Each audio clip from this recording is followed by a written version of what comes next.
안녕하세요. 시장이나 마트에 가면 마감 세일하는 것을 본 적이 있을 텐데요.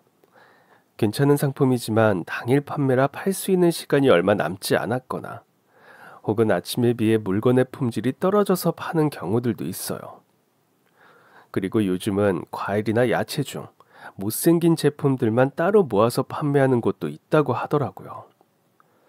아마 가전제품 코너에서 진열되었던 상품이나 반품 등이 들어온 B급 제품들을 저렴하게 파는 것도 본 적 있을 거예요. 누군가가 보기에는 상품성이 떨어지고 가치가 없어 보이기도 하지만 그 중에는 품질 자체는 변함이 없는 보기에만 조금 부족해 보이는 물건들도 있어요. 그래서 저는 가끔 물건을 살 때 상태는 양호하지만 저렴하게 판매하는 것들을 사고는 하는데요. 막상 쓰거나 먹어보면 그 가치는 여전히 아주 높을 때가 많더라고요. 또 주변에서 알아주는 짠돌이다 보니 그런 세일 상품들을 더 많이 찾아다니고는 해요. 물론 저도 어떤 제품이 할인하나 어디에서 사야 저렴한가를 찾는 게 늘 좋은 것만은 아니에요. 가격 같은 거 보지 않고 얼마인지 물어보지도 않고 그냥 사버리고 싶을 때도 있거든요.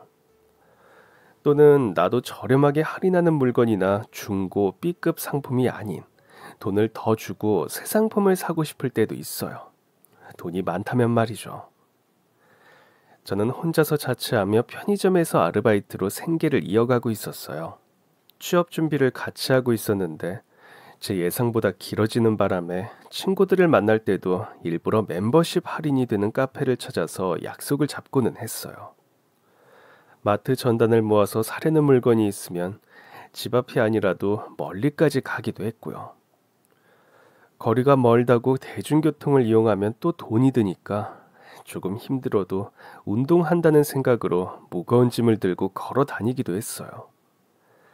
그렇다고 취업 준비할 때만 이렇게 알뜰하게 살았던 것은 아니고, 물론 대학 졸업 전에도 아낄 수 있는 부분은 최대한 아껴가면서 보냈어요.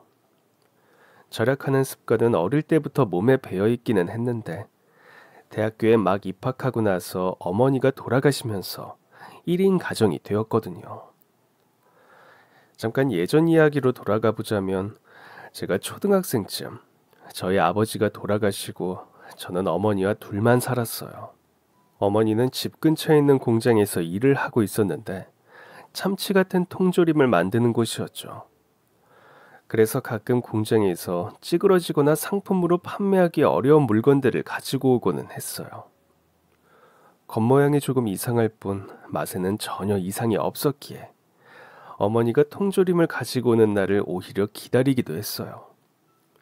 흰쌀밥에 참치 통조림과 마요네즈를 넣고 쓱쓱 비벼서 먹으면 그런 별미가 또 없거든요. 또 어떨 때는 꽁치캔을 가지고 와서 김치랑 같이 조림도 만들어 주시는데 매콤한 양념에 부드러운 생선살이 더해져서 얼마나 맛있었는지 몰라요. 엄마, 식당 만들어도 되겠어. 진짜 너무 맛있어. 학교 급식도 엄마가 만들어준 것만큼 맛있으면 좋을 텐데. 아유, 맛있어? 우리 아들이 맛있게 먹어주니까 좋다. 엄마 요리 솜씨가 식당 할 정도는 아닌데. 아니야, 진짜 너무 맛있는걸? 나는 엄마가 만든 음식이 세상에서 제일 맛있더라. 엄마가 만든 음식보다 맛있는 건 아직 먹어본 적이 없어. 아유, 그래, 고맙다. 역시 우리 아들밖에 없어. 엄마가 열심히 일해서 맛있는 거 앞으로도 많이 해줄게. 응, 너무 좋아, 엄마. 나도 나중에 열심히 일해서 돈 많이 벌어서 엄마 식당 차려줄게. 어머, 진짜? 벌써 정말 고마운데? 그러면 그때까지 엄마가 요리 연습 더 많이 해야겠다. 공장에서 정해진 스케줄에 따라서 주 야간 교대로 일을 해야 했던 엄마는 얼굴 보기가 힘들었지만 그래도 한 번씩 제 밥을 챙겨주려고 부족한 잠을 억지로 깨서 음식을 만들어주고는 했어요. 다크서클이 눈 밑 아래로 드리워서 피곤해 보이는 얼굴이었지만 그래도 가족이니까 같이 밥 먹을 시간은 있어야 한다고 식사를 차려주실 때면 저는 일부러 더 들떠서 먹고는 했죠. 저를 생각해주는 어머니의 마음이 고마워서이기도 했고, 한편으로는 그렇게 얼굴을 마주보고 시간을 보내는 일이 흔하지 않아서 정말 행복해서이기도 했어요. 아직 어린 아들을 두고 아버지가 돌아가신 후 어머니는 늘 생계를 유지하기 위해 일하는 모습이었기에 제가 기억하는 엄마와의 추억은 고작 망가진 통조림으로 밥을 해먹던 게 다였네요. 남편도 없이 혼자서 저 하나 키우겠다고 애쓰는 어머니를 보며 저도 몇 번이나 다짐했어요. 나중에 꼭 돈을 많이 벌어서 우리 엄마 호강시켜줘야지. 실컷 효도해야지 하고 말이죠. 제가 얼른 돈을 많이 벌어서 어머니가 공장 같은 건 뒤도 돌아보지 않고 그만두고 맛있는 음식 잔뜩 먹고 예쁘고 멋있는 곳으로 여행 다니면서 살게 하는 게 제 바람이었어요. 초등학생 때부터는 저도 집안일을 도왔어요. 설거지는 물론이고 빨래도 할 줄 알고 밥솥 사용하는 법도 알아서 반찬 같은 건 제가 만들지 못해도 밥은 스스로 지어서 먹고는 했어요. 지금도 생각나는 게 어버이날에 어머니에게 선물 대신 식사를 차려드리겠다고 주방에 들어가는데 할 줄 아는 게 밥밖에 없어서 마트에서 유부초밥 세트를 사와서 만들었던 기억이 나요. 인스턴트 미역국에 산해진미는커녕 밥만 한가득한 밥상이었지만 어머니는 활짝 핀 꽃처럼 웃으며 좋아했어요. 그 후로 제가 챙길 수 있는 어버이날이 얼마 없다는 것을 알았다면 그때 조금 더 맛있는 걸 해드릴 걸 후회가 들기도 해요. 도서관에서 요리책이라도 보고 조금 더 좋은 걸로 해드릴 걸. 우리 어머니 된장찌개, 순두부찌개, 불고기 등등 좋아하는 음식도 참 많았는데 말이죠. 어머니는 그 공장에서 엄청나게 오래 일하셨어요. 워낙 성실하고 주변 분들이랑도 잘 지내서 공장에서도 어머니를 엄청나게 좋아했거든요. 비록 좋은 대학이나 공부를 많이 하지 못해 관리직에는 언젠가부터 어머니 또래보다 더 젊은 사람들이 오고는 했지만 그래도 딱히 불만은 없었어요. 어머니는 그저 우리 아들 키울 수 있는 돈을 벌 수 있는 곳이 있다는 것만으로도 감사하다고 말하고는 했죠. 고등학생이 되고 나서는 어머니랑 마주칠 시간이 더 부족했어요. 저는 공부한다고 나름대로 바빴고 작은 보탬이라도 되고 싶어서 시간이 날 때마다 시내에서 전단 아르바이트처럼 소일거리를 몰래 하고 있었거든요. 그리고 어머니는 이제 곧 제가 대학에 진학할 것을 대비해서 돈을 더 많이 모아야겠다며 추가 근무도 일부러 나서서 더 하고는 했어요. 그래도 일주일에 한두 번 정도는 여전히 제 밥을 차려주셨고 저와 함께 시간을 보내려고 노력했어요. 그때부터 조금씩 이상한 점을 느끼고 있었던 것 같아요. 요즘 일이 너무 많아서 그런가 했지만 얼굴빛이 점점 어두워졌고 예전보다 피곤해 하시면서 집에 있을 때면 하루 종일 잠을 자고는 했어요. 전에는 그래도 출근 전이나 퇴근 후에 집안일을 잠깐씩 하거나 밀린 은행 업무를 보기도 하고 쉬는 날이면 한바탕 대청소를 하기도 했는데 이상하다 싶었죠. 그래도 그냥 넘겼어요. 일이 너무 많아서겠지. 어머니도 이제 나이가 드셔서 예전 같지 않으신 거겠지 하면서요. 수능이 끝나고 집으로 왔더니 어머니가 안 계셨어요.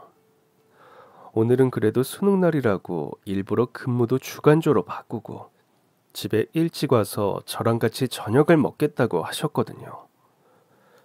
예상과 달리 추가 근무가 생겼나 곧 연말이니까 그럴 수도 있겠다 하고 기다렸는데 집 전화가 불안하게 울리더라고요.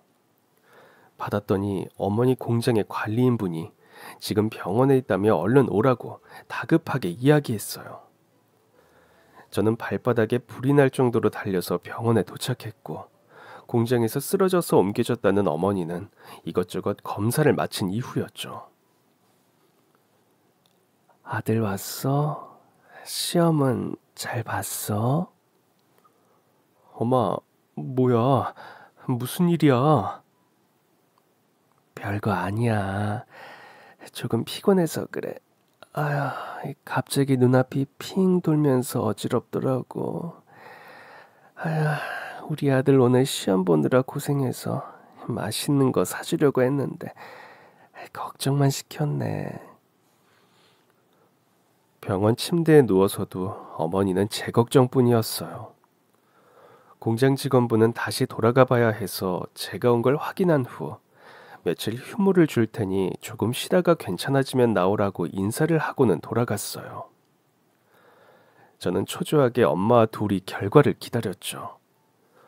그리고 잠시 후 의사 선생님이 오더니 추가 검사를 해봐야 한다고 했어요. 검사를 더 받아야 한다니 이때부터 불안한 생각이 들기 시작하더라고요. 선생님, 저 괜찮아요. 건강해요. 며칠 잠이나 푹 자고 나면 아무렇지도 않으니까 퇴원시켜 주세요. 그게 지금 엑스레이랑 검사 결과들을 보면 전혀 괜찮은 상태가 아니에요. 더 자세한 상태를 알기 위해서 추가 검사를 꼭 받으셔야 해요. 그래, 엄마. 의사 선생님이 필요하다고 하잖아. 약이 필요할 수도 있으니까 검사 받아보자. 망설이는 어머니에게 저는 검사를 받아보자고 계속 졸랐어요. 잠시 난감한 표정을 짓더니 결국 제 고집에 못 이겨서 알겠다고 이야기하고 추가 검사를 진행했죠. 그리고 며칠 후 검사 결과가 나왔다는 소식에 어머니와 함께 병원으로 갔어요. 유방암입니다. 지금 폐까지 전이가 된 상태인데 항암을 시작해 볼 수는 있지만 결과에 대해 장담하기는 어려워요. 전이가 많이 되기도 했고 이 정도 상태에서는 완치를 장담하기는 어렵습니다. 그래도 우선 암세포를 줄이는 게 우선이니 항암을 하면서 상태를 보고 수술도 고려해 봅시다. 암세포가 너무 많이 퍼져 있어서 수술을 바로 할 수도 없는 상태였어요. 아들이 되어서 어머니 건강이 이렇게 나빠질 때까지 모르고 있었다니 가슴이 답답하더라고요.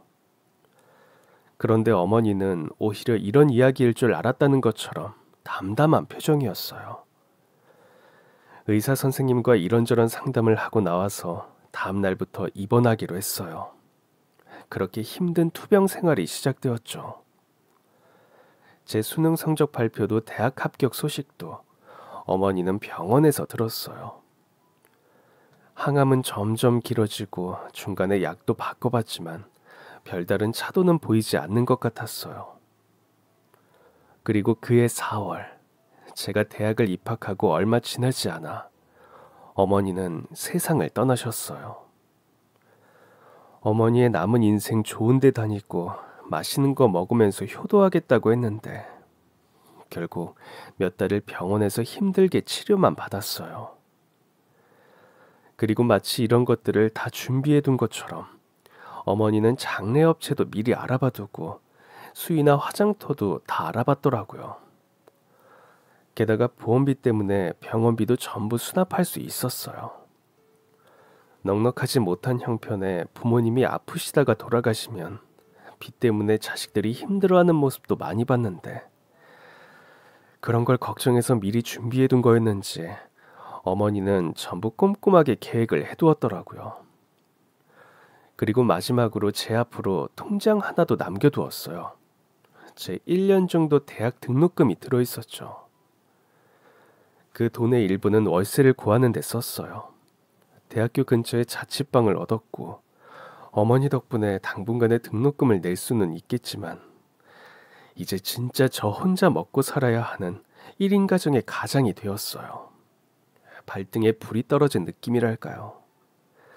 아르바이트를 더 늘렸고 장학금이 아니면 목돈을 감당하기 힘들 수 있다는 생각에 공부도 더 이악 물고 했어요. 다행히도 장학금을 받으면서 졸업을 할 수 있었고 그 덕분에 다른 사람들은 마이너스에서 시작한다는 학자금 대출도 없이 졸업할 수 있었어요. 하지만 졸업만 했다고 끝이 아니더라고요. 나름 서울에서 손꼽히는 명문대라 졸업하면 취업은 걱정 없을 줄 알았는데 그렇지도 않았어요. 목표했던 대기업에서는 이력서부터 탈락했고 생각해두었던 회사들은 1차 면접에서 줄줄이 낙방했거든요. 장학금까지 받을 정도로 우수한 인재라고 어필하면 다들 좋아할 줄 알았는데 그 외에도 필요한 조건들이 너무 많았어요. 학교 다니는 내내 아르바이트와 학과 공부에 매달리느라 다른 일은 할 시간도 없었는데 그 사이 아이들은 동아리나 대외 활동, 봉사나 인턴, 어학연수나 워킹 홀리데이, 교환학생 등등 감히 제가 넘볼 수 없는 스펙들을 쌓았더라고요. 이력서가 겨우 통과해서 면접에 가보면 저와는 달리 새로운 경험과 넓은 견문 혹은 특이한 이력을 자랑하는데 그 사이에서 저는 진주들 사이에 빛나지 않는 돌 같았어요. 이대로 취업이 되지 않으면 어떡하지? 공무원이라도 준비해야 하나 걱정이 됐어요. 그래서 취업 준비를 하면서 공무원 시험도 같이 알아보고 있었죠. 하지만 다들 높아지는 취업의 문턱에 공무원 준비를 하는 사람들도 많아져서 이 역시 경쟁이 만만치 않았어요. 졸업하면 바로 취업이 될 줄 알았는데 취준생 기간은 길어지고 당장 저는 월세나 생활비도 필요하니까 편의점 아르바이트를 할 수밖에 없었죠. 졸업한 지도 어느새 1년 반이 흘렀어요. 상반기에 준비했던 회사들은 전부 탈락의 쓴맛을 보고 신선한 가을이 다가오면서 하반기에 올라올 공채 목록을 보면서 다시 한번 취업 준비를 하고 있을 때였어요. 그날은 무료로 모의 면접을 해주는 곳이 있다고 해서 조금 멀리 떨어진 곳까지 버스를 타고 다녀왔다가 생각보다 일정이 길어지는 바람에 아르바이트 시간이 아슬아슬하더라고요. 사장님에게 혹시 몰라 양해를 구해두기는 했지만 그래도 지각하는 것은 싫어서 정류장에 내리자마자 공원을 가로질러 정신없이 뛰어갔어요. 다행히 늦지 않게 도착할 수 있었죠. 한참 일을 하다가 버스에서 너무 빨리 내리느라 교통카드 잔액을 체크하지 못한 게 생각났어요. 내일도 취업 강의를 들으러 가려면 교통카드 잔액이 있어야 하는데 싶어서 부족하면 바로 편의점에서 충전하려고 지갑을 찾았죠. 그런데 바지 주머니를 아무리 뒤져도 지갑이 없는 거예요. 옷 갈아입다가 떨어졌나 싶어서 급하게 창고로 가서 찾아봤는데 가방 속까지 다 뒤졌는데도 지갑은 보이지 않았어요. 눈앞이 아찔해지면서 진짜 큰일 났다 싶더라고요. 체크카드도 들어있고 얼마 안 되기는 하지만 현금도 들어있고 중요한 개인정보가 담긴 주민등록증도 들어있고 무엇보다 어머니랑 고등학교 때 같이 찍은 사진이 들어있었어요. 절대 없어지면 안 되는 소중한 지갑인데 바보같이 그걸 잃어버리다니. 어쩌면 이렇게 한심한 짓을 골라서 할까 싶어서 스스로가 너무 원망스럽더라고요. 혹시나 해서 창고를 정말 샅샅이 뒤지고 매장을 구석구석 찾았는데 보이지 않았어요. 진짜 큰일 났다. 어떡하지 싶어서 눈앞이 캄캄해지고 솔직히 눈물도 살짝 나려고 한 그때였어요. 저기요. 손님이 왔나 싶어서 급하게 눈가를 쓱쓱 닦으면서 인사를 했는데 허름한 차림에 꼬질꼬질한 모습의 노숙인 할아버지가 서 있더라고요. 가끔 공원을 지날 때 벤치 한 구석에 앉아 계시는 모습을 보기도 했고 물건이 들어오는 날 박스가 많이 나오면 폐지를 가져가도 되겠냐고 종종 오시던 분이었어요. 네, 필요한 거 있으세요? 저기 이거 학생 지갑 맞지? 맞아요. 이거 제 지갑이에요. 오해하지 말고 들어줬으면 해. 내가 훔친 게 아니야. 공원에 앉아 있는데 아까 학생이 막 달려가다가 떨어뜨리더라고. 금방 다시 와서 주우려나 싶어서 기다렸는데 찾으러 오지 않는 거야. 그대로 거기 길에 놔두는 것도 불안하고 괜히 내가 가지고 있다가 오해받거나 길이 엇갈리면 돌려주지 못하니까 내가 차림새도 좀 이렇고 폐지 받으러 올 때 학생이 자주 일하던 모습을 봐서 오면 만날 수 있을 것 같더라고. 몰골이 영 그렇지만 돌려주는 게 맞다 싶어서 왔다네. 세상에. 저 방금 지갑 없어진 걸 알아서 엄청나게 찾고 있었어요. 아무리 찾아도 없어서 꼼짝없이 잃어버렸다고 생각하고 슬퍼하고 있었는데. 아, 감사합니다. 감사합니다, 어르신. 아유, 감사는 무슨. 내가 몰골이 이렇다 보니까 가끔 도움을 주려고 해도 오해하는 사람들이 있거든. 그래서 모른 척 하려고 했는데 이 지갑 뒤에 어머니랑 찍은 사진이 있길래 소중한 물건일 것 같아서 나도 용기 내서 돌려주러 와봤어. 마침 손님이 없어서 다행이구만. 아니에요, 어르신. 몰골이라뇨. 제가 너무 애타게 찾고 있던 지갑인데 이렇게 돌려주러 와주시다니 너무 감사합니다. 맞아요. 그 돌아가신 어머니랑 거의 마지막으로 찍었던 사진이라 저한테 너무 소중한 물건이에요. 안에 다른 물건들은 잃어버려도 이 사진은 꼭 찾고 싶었는데 너무 감사해요. 정말 다행이었어요. 그리고 잃어버린 물건을 돌려주기 위해서 일부러 찾아와 주신 어르신에게 너무 감사했어요. 그래서 뭔가 보답을 드리고 싶어서 빵이랑 우유를 결제해서 드리겠다고 했는데 당연한 일을 했을 뿐이라며 너무 부담스럽다고 하시더라고요. 그러면 그 혹시 판매 시간이 5분 정도 지나서 빼둔 도시락이 있거든요. 폐기품이기는 한데 혹시 그걸 드리면 어떨까요? 그건 이제 안 파는 건가? 네, 편의점은 음식 같은 거에 적힌 날짜나 시간에 딱 맞춰서 판매해야 해요. 그래서 조금이라도 지나면 폐기로 전부 빼두거든요. 어차피 손님들에게 팔지 못하는 상품들이라. 그런 게 있다니 좋네. 어차피 판매하지 못할 거면 나도 부담 없이 받을 수 있겠어. 청년도 힘들게 일하면서 돈 버는데 괜히 나 때문에 쓰는 건 부담스러웠거든. 어르신은 판매할 수 없는 상품이라는 이야기에 흔쾌히 도시락을 받아갔어요. 판매 기한이 지난 폐기 상품이기는 하지만 음식이 상하거나 문제가 있는 것은 아니라서 저도 매일 끼니로 먹거든요. 그거라도 받아주겠다고 하시니 정말 다행이었죠. 그 후 폐기 제품이 나올 때마다 저는 어르신 생각이 났어요. 저는 그래도 실내에서 일을 하지만 어르신은 역 앞에서 하루 종일 밖에 앉아 계시니 밥은 잘 드시는지 걱정이 되더라고요. 어르신 말처럼 저도 형편이 넉넉하지 않아 돈을 들여서 보답할 수는 없었지만 폐기 상품 정도는 가져다 드릴 수 있겠다 싶었어요. 그래서 도시락이나 김밥 등과 같이 식사를 할 수 있는 폐기가 나오면 어르신에게 가져다 드렸어요. 매번 이런 거 챙겨주지 않아도 되는데 고맙다며 받아주시는데 저는 팔지 못하는 상품을 챙겨드릴 뿐인데 고마워해 주시니 저도 뭔가 뿌듯하더라고요. 그렇게 2달 정도 종종 밥 종류의 폐기가 나올 때마다 어르신을 드렸는데 어느 날 사장님이 저를 조용히 부르시더라고요.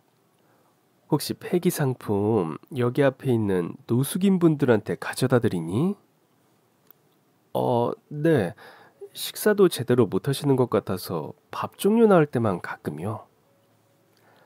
아휴, 얼마 전에 다른 타임 알바 친구가 네가 폐기 제품을 여갑 어르신한테 챙겨드리는 것 같다고 이야기하더라고. 자기가 지나가다가 몇 번 봤다면서.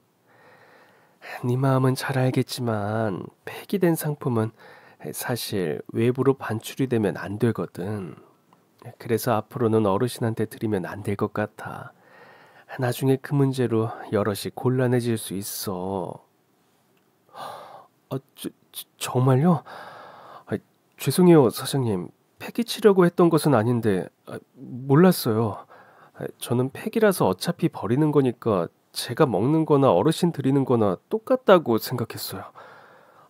죄송합니다. 저 때문에 곤란하셨다면 정말 죄송해요. 아니야. 모르고 한 일인걸. 그리고 네가 어떤 마음으로 그렇게 했을지 아니까 너무 그럴 필요 없다. 대신 앞으로는 어르신 들이지 말고 폐기는 너 먹거나 아니면 그냥 버리렴. 폐기 상품이라 어차피 버릴 거니까 괜찮은 줄 알았는데 알고 보니 외부로 나가면 안 되더라고요. 상품에 이상은 없다고 하지만 혹시나 먹고 질병이나 다른 문제들이 발생할 수도 있고 판매하지 못하는 제품을 제3자에게 주는 것은 여러 위험이 있을 수 있으니까요. 진작 사장님에게 물어보고 해야 했는데 그동안 제가 멋대로 판단해서 폐기를 드렸던 것들이 떠오르면서 아차 싶었어요. 그리고 며칠 후 오전에 일하던 아르바이트생이 그만두면서 사장님이 자신이 낮에 일을 보고 저녁에 나올 테니 당분간만 오전에 근무를 좀 해달라고 부탁하셨어요.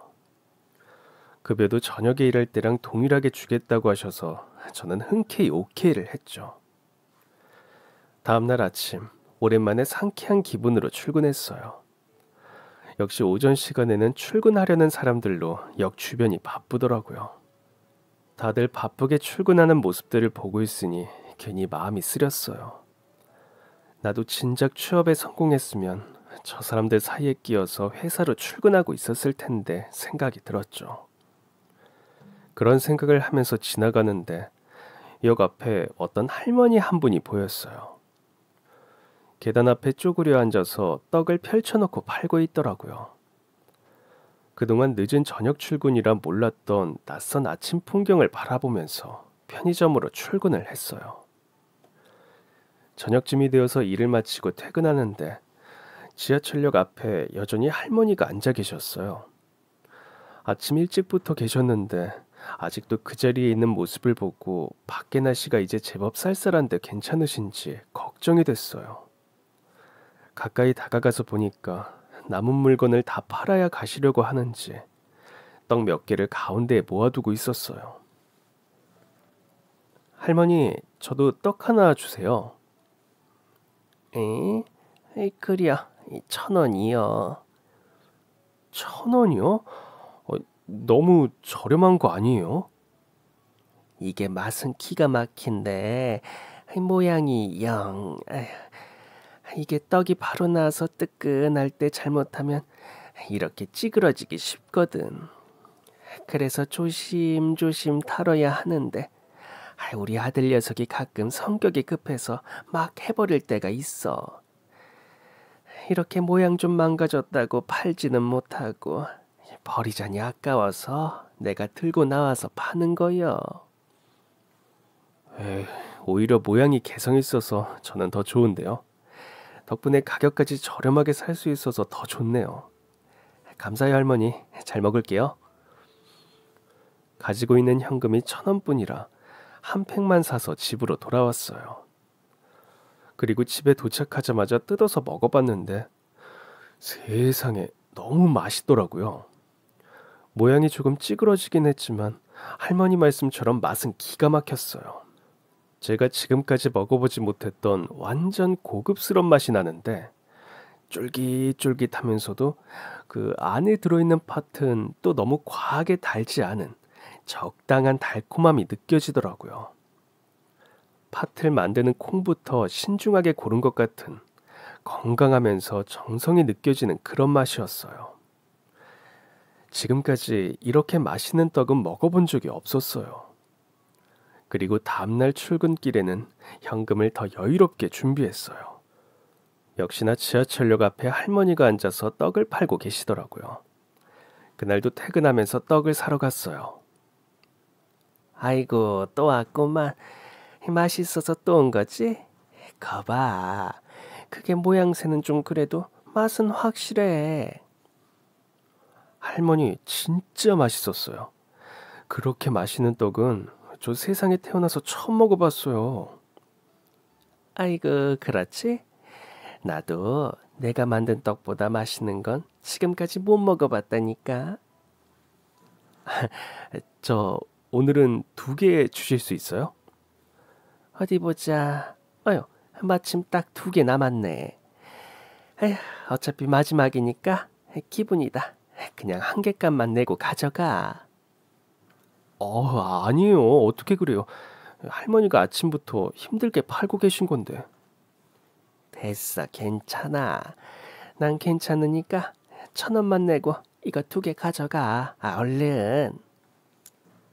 감사합니다. 잘 먹을게요, 할머니. 할머니가 떡이라고 1개값만 받으신 덕분에 저는 돈을 아껴서 2개를 살 수 있었어요. 그리고 한 팩은 공원으로 가서 제 지갑을 찾아줬던 노숙인 어르신에게 드렸죠. 어르신, 제가 여기 앞에서 떡을 샀는데 너무 맛있어서 드리려고요. 이거 떡이라서 공짜로 받은 거니까 부담 안 가지셔도 돼요. 아이고, 뭘 이런 걸 다. 고마워. 이제 도시락도 못 드려서 제가 마음이 무겁더라고요. 여기 앞에 할머니가 떡을 엄청 저렴하게 팔아서 제가 종종 사올게요. 아이고, 이 학생이 돈이 어디 있다고 그래. 안 그래도 되니까 학생 잘 챙겨 먹어. 그래도 이건 고마워. 응? 잘 먹을게. 그 다음 날도 저는 떡을 사러 갔어요. 할머니는 완전 단골이라며 너무 좋아하셨고 제가 늘 마지막 손님이라며 1개 값으로 2개, 3개 넉넉하게 챙겨주고는 하셨어요. 덕분에 떡이 한다고 좋아하시면서 넉넉하게 챙겨주신 덕분에 저도 제가 먹을 것 빼고는 공원으로 가서 어르신에게 떡을 챙겨드릴 수 있었죠. 그렇게 1달 정도를 거의 매일같이 떡을 샀어요. 하지만 날씨가 점점 추워지기 시작하면서 밖에서 떡을 파는 할머니의 건강이 걱정되더라고요. 가끔 뜨거운 유자차나 핫팩을 챙겨서 가져다 드리기도 했는데 기온이 내려가면 내려갈수록 제 걱정은 늘어갔어요. 그러던 어느 날 기록적인 한파가 예상된다는 뉴스를 보고 나왔는데 그날도 아침에 할머니가 떡을 팔러 나오셨더라고요. 할머니, 오늘 기록적인 한파가 온대요. 얼른 집에 들어가세요. 이러다 진짜 큰일 나요. 아유, 이 목도리도 하고 장갑도 해서 괜찮아. 자, 네가 준 핫팩도 여기 있다. 그래도요. 그걸로 안 돼요. 오늘 엄청나게 추워진다고 했어요. 아유, 괜찮아. 그리고 이 녀석들은 어쩔 거요? 응? 요 예쁜 녀석들. 내가 아침부터 정성 들여서 만든 거 모양새 좀 나빠졌다고 가게에서도 버림받았는데 지금 다시 가져가면 쓰레기통 행위요. 안 돼. 이거 다 팔고 들어갈 거요. 그리고 난 괜찮으니까 내 걱정하지 말고 얼른 출근혀. 편의점 사람들 기다리겠어. 안 되겠다 싶었어요. 오늘 기록적인 한파라고 하는데 할머니는 계속 고집을 피우더라고요. 그런데 정말 새벽부터 기온이 뚝 떨어진 상태라 벌써부터 추위가 심상치 않았어요. 몇 시간, 아니 10분이라도 여기 더 계시다가는 큰일이 날 것 같았죠. 그래서 지갑에 있던 게 2만 원이 전부라 꺼내서 할머니에게 드렸어요.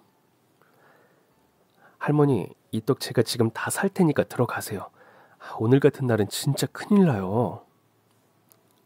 아유, 아니 학생이 돈이 어딨다고 이걸 다 산다 그려. 그래도 저 이 정도 돈은 있어요. 그리고 할머니 아프거나 쓰러지는 거 보는 게 더 무서워요. 그러니까 제발 오늘은 집에 들어가시고 당분간은 떡 팔러 나오지 말고 따뜻한 곳에서 푹 쉬세요. 아유, 거참. 내가 일단 오늘은 학생 성화에 들어가는데 다음부터는 이렇게 다 산다고 해도 안 팔 거야. 알겠어? 네네, 알겠어요. 자, 얼른 들어가세요. 그렇게 저는 떡 20팩을 들고 편의점으로 왔어요. 한 팩은 뜯어서 제가 먹고 사장님 것도 남겨놨어요. 그리고 이따가 퇴근하고 어르신에게도 가져다 드려야겠다 싶었죠. 퇴근 후 공원으로 갔는데 항상 계시던 자리에 어르신이 보이지 않았어요. 이상하다. 오늘은 날씨가 너무 추워서 안 나오셨나 했는데 공원 앞에서 가판대를 운영하는 사장님이 오늘은 한파 때문에 쉼터에 가셨을 거라고 알려주시더라고요. 날씨 너무 덥거나 추우면 저기 쉼터에서 잘 곳을 마련해 주거든. 여름에도 며칠 거기 갔었으니까 아마 오늘도 거기 있을 거야. 가판대 사장님이 알려주신 쉼터로 갔어요. 강당 같은 곳으로 들어가니 마침 식사를 기다리는 어르신이 보이더라고요. 어르신, 아이고 학생, 여기까지 어떻게 왔어? 공원에 갔었는데 오늘은 여기 계실 거라고 다른 분이 알려주셨어요. 제가 오늘은 떡을 여유롭게 샀는데 마침 다른 분들도 계셔서 나눠 드시면 되겠어요. 아이고, 아니 무슨 떡을 이렇게 많이 샀어? 오늘 한파 때문에 난리인데 아침에 할머니가 또 떡을 팔러 나오셨더라고요. 오늘 같은 날 밖에서 장사하시면 진짜 큰일 날 것 같아서 제가 욕심부려서 다 샀어요. 얼른 집에 들어가시라고. 아이고, 아무튼 마음씨 좋은 건 못 말린다니까. 청년 먹을 건 챙겼어? 네, 제가 먹을 거랑 편의점 사장님도 드렸어요. 그래도 많이 남아서 어떻게 할지 고민했는데 마침 여기 많은 분 계시니까 나눠 드세요. 고마워. 덕분에 오늘 여기서 인기 좀 있겠구만. 정말 고마워. 잘 먹을게. 자, 날씨 더 추워지기 전에 학생도 얼른 집에 가. 다행히 어르신 외에 노숙인 분들이 더 계셨어요. 남은 떡은 집에 가서 냉동실에 넣어둘까 했는데 잘 됐죠. 한가득 떡을 챙겨드린 후 저는 다시 집으로 향했어요. 뭔가 대단한 일을 한 것은 아니지만 오늘은 왠지 주변 사람들을 위해 많은 일을 한 것 같아 뿌듯하더라고요. 그렇게 기분 좋게 잠에 들었어요. 그리고 다음날 출근을 하는데 지하철역 앞에 할머니가 보이지 않더라고요. 어제 그렇게 우기시는 거 보면 춥다고 장사를 하러 안 오실 분은 아닌데 오늘은 이례적으로 늦잠이라도 주무셨나 싶었어요. 퇴근하고 지나가는데 여전히 할머니는 보이지 않았어요. 너무 추워서 하루 쉬시려나 했는데 다음 날에도 안 계시더라고요. 그렇게 이틀, 3일, 어느새 일주일이 지났는데도 할머니는 한 번도 나오지 않으셨어요. 이렇게 오랫동안 떡을 팔러 나오지 않으신 적이 없어서 걱정이 되기 시작했어요. 날씨 때문이 아니라 무슨 일이라도 생긴 건 아닐까 싶었죠. 그렇게 일주일 내내 할머니에 대한 걱정을 잔뜩 하고 있는데 편의점으로 웬 양복을 입은 건장한 아저씨 두 분이 오셨어요. 학생이 혹시 맨날 여기 지하철역 앞에서 할머니한테 떡을 사가던 사람인가? 네? 예, 그런데요. 우리랑 같이 갈 곳이 있는데 오늘 몇 시에 퇴근하나? 너무 황당했어요. 양복 입은 아저씨들이 오더니 다짜고짜 저에게 어디 갈 곳이 있다고 했죠.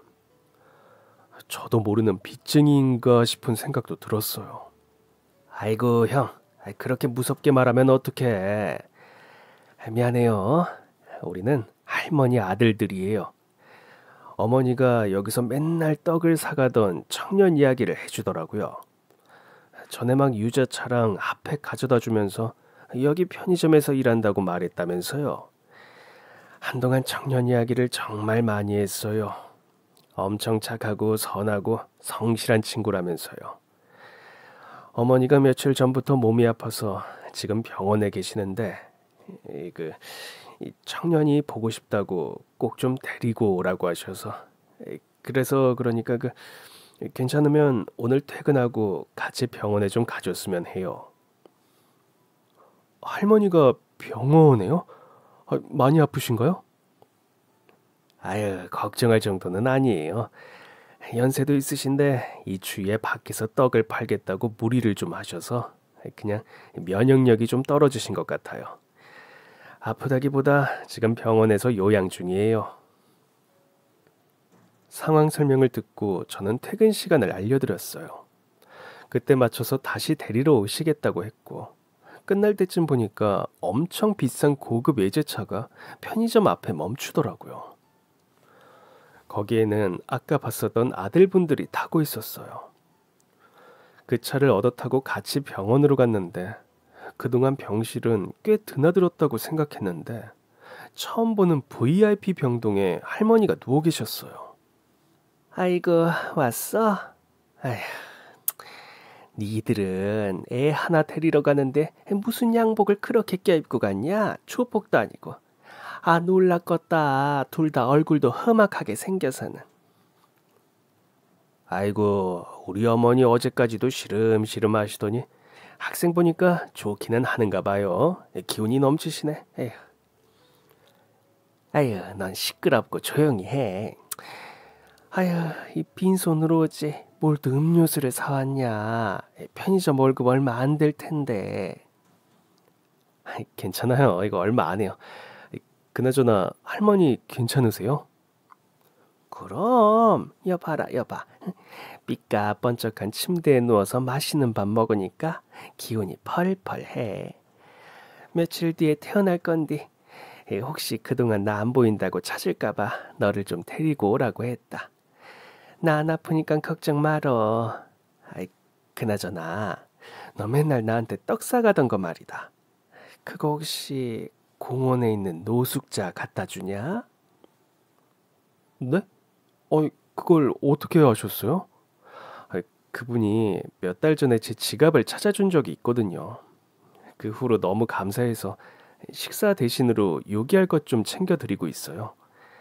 제가 돈이 넉넉하지는 않아서 좋은 건 못 해드리고 어르신도 부담스럽다고 잘 안 받으려고 하시거든요. 그런데 그 떡은 제가 떨이로 샀다니까 덜 부담스러워 하시더라고요. 그리고 너무 맛있다고 좋아하시고요. 그 양반 이제 공원에 없으니까 찾아가지 말아라. 네? 어르신한테 무슨 일이 생겼어요? 무슨 일이기는 하지. 그 양반 취직했어. 네? 취직이요? 그래. 내가 우리 공장에 취직시켜주었다. 공장이요? 할머니 대체 정체가 아유, 녀석도 참. 이 병실만 봐도 모르겠냐? 내가 우리나라에서 꽤 잘 나가는 떡집을 하고 있거든. 공장도 운영하고 전국에 납품하는 곳도 많고 백화점에도 들어간다. 그리고 작년부터는 해외에서도 팔고 있어. 이 할머니가 맨날 지하철역 앞에 쪼그리고 떡 팔아서 볼품없어 보여도 사실은 어마어마한 기업을 만든 사람이다 이거요. 뭐 나는 떡만 만들 줄 알지. 회사 차려서 잘 운영한 건 우리 두 아들들 덕분이기는 해. 할머니의 갑작스런 이야기들에 황당해서 눈알만 대굴대굴 굴리고 있었어요. 젊은 녀석이 맨날 친절하고 상냥해서 내가 예쁘게 보고 있었지. 그런데 아무리 우리 떡이 맛있어도 사과도 너무 많이 사가는 거요. 거의 날마다 2개, 3개씩 사가는데 대체 저거를 다 먹나 어쩌나 싶었지. 그런데 그날은 아주 통 크게 아침부터 갖고 나온 걸 다 사가길래 내가 저걸 다 어디로 가져가나 싶어서 일 끝날 때까지 기다렸다가 쫓아가 봤다. 그랬더니 쉼터에 가서 노숙하던 할아버지한테 주길래 무슨 사연인가 싶어서 내가 다음날 직접 거기 가서 물어봤어. 어쩌다 편의점 아르바이트 청년이 노숙자 할아버지에게 떡을 가져다 주게 되었느냐고. 들어보니까 지갑 찾아준 이후로 그렇게 먹을 거를 계속 챙겨줬다고 하더구나. 진짜 보기 드문 선한 학생이라고 엄청나게 칭찬하셨어. 아니에요. 그냥 어르신이 공원에서 하루 종일 끼니도 제대로 못 챙겨 드실 것 같아서 그게 마음이 쓰여서. 에휴, 이래서 착한 녀석들은 자기가 착한 것도 모른다니까. 아무튼 그래서 만난 김에 그 양반한테도 왜 거기서 그러고 있냐고 물어봤지. 알고 보니까 그 양반 거의 40년을 넘게 사탕 만들던 공장에서 일했던 사람이더라고. 그런데 거기 사장놈이 마지막쯤에 1년 넘게 월급도 미루고 안 주고 쥐똥만큼 주다가 갑자기 공장 문 닫고 사라져 버렸다네. 아니 이걸 어떻게 해. 마누라랑 애도 하나 있다고 하는데 가족들 볼 낯이 없어서 그 돈 다시 받을 때까지 안 들어가겠다고 집을 나왔더라고. 그 공원 근처가 사장이 살던 동네라서 거기 근처를 다니면서 찾아다닌 거였어. 근데 뭐 내가 좀 알아보니까 진작에 공장 팔고 자기는 돈 챙겨서 해외로 도망갔더라고. 빚쟁이들도 눈에 불을 켜고 찾고 있는데도 이미 해외로 도망가 버려서 못 찾아. 그래서 내가 못 받은 월급을 다시 찾아줄 수는 없고 나이가 많아서 다른 곳 취업도 어렵다길래 대신 우리 공장에 일자리를 줬다. 그리고 돈 좀 주면서 다시 집에 들어가라고 했지. 그 돈 몇 푼보다 애랑 마누라는 본인 돌아오는 걸 더 기다릴 거라고. 우와, 할머니, 너무 멋있어요. 그치? 내가 생각해도 나 너무 멋있는 것 같아. 그래서 이왕 멋진 김에 더 멋들어져 보려고. 우와, 어떻게요?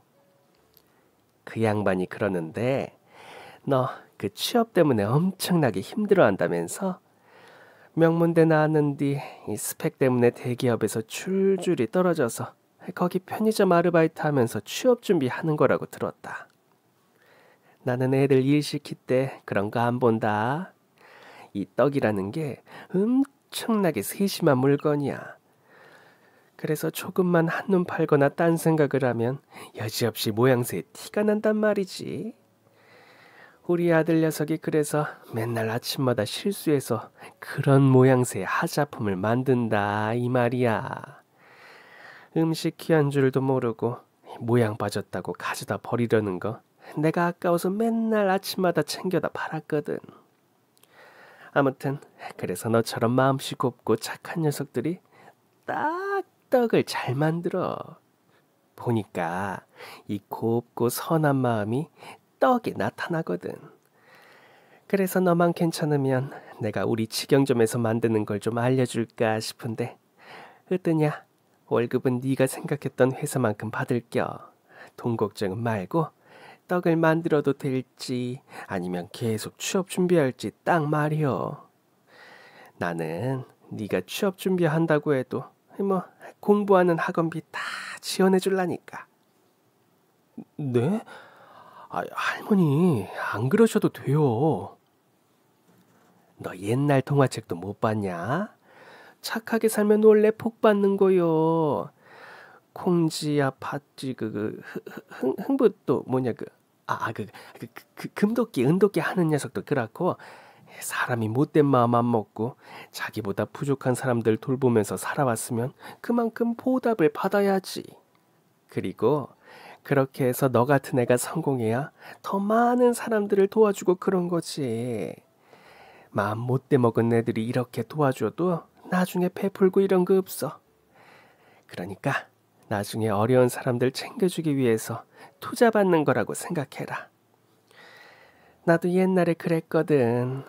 그 동네까지 가서 못난 떡 팔았던 건 옛날 생각이 나서였다. 어릴 때 부모님이 일찍 돌아가시고 친척 집에 갔다가 팔려가듯이 부잣집에 일하러 들어갔는데 거기 사장님이랑 사모님이 친딸처럼 키워주면서 나한테 글자도 알려주고 떡 만드는 것도 배울 수 있게 해줬거든. 내가 귀한 분들을 만났던 곳이라 거기서 나도 좋은 일 할 수 있지 않을까 싶어서 다닌 것도 있어. 그리고 너를 딱 보니까 내가 네 귀인이구나 알겠더라. 할머니, 감사합니다. 저 진짜 열심히 일할게요. 저 대학 내내 장학금 탈 만큼 성실하고 지금 아르바이트 하면서도 지각이나 결근해 본 적 없어요. 또 일도 엄청나게 빨리 배우고 어릴 때부터 아르바이트를 많이 해서 힘도 세고 손도 야무져요. 정말 열심히 일하겠습니다. 감사합니다. 정말 감사합니다. 그날 이후 다음 사람이 구해질 때까지 편의점에서 근무하고 그렇게 길었던 아르바이트 생활을 마무리했어요. 그리고 다행히도 할머니는 건강하게 퇴원하셨고 지금은 매일 본점에서 만나면서 떡 만드는 법을 배우고 있는데요. 공원에서 노숙했던 어르신은 옆에 공장에서 근무하고 있는데 가족들이 있는 집으로 돌아가셔서 그런지 인물이 훤해지셨더라고요. 종종 만나서 인사도 주고받고 가끔 회식 자리도 함께하고 있어요. 떡 만드는 일은 새벽부터 시작하는 데다 생각보다 체력도 엄청 많이 소모되지만 그래도 저를 알아봐 주시는 분의 밑에서 일하고 있다는 사실에 힘든 줄도 모르고 있는데요. 앞으로도 열심히 배워서 예쁘고 맛있는 떡도 만들고 언젠가는 저처럼 아직 발견되지 않은 인재가 있다면 이번엔 제가 도움을 주고 싶어요. 그럼 지금까지 사연 들어주셔서 감사합니다. 사연이 재밌으셨다면 구독과 좋아요 부탁드려요. 감사합니다. 안녕히 계세요.